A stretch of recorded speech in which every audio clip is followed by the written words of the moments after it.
दहातिवेदः स नः पर्षदति दुर्गाणि विश्वानावेव सिन्धुम् दुरितात्यग्निः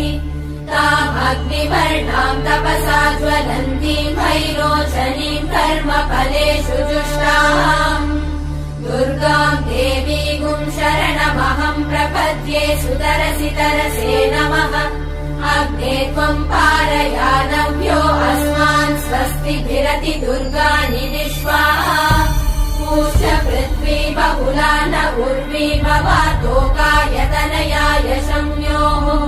विश्वानि नो दुर्गः जातवेदः सिन्धुन्न नावादुरितातिवर्षि अग्ने अत्रिवन्मनसा गृणानोऽस्माकम् बोध्यपिता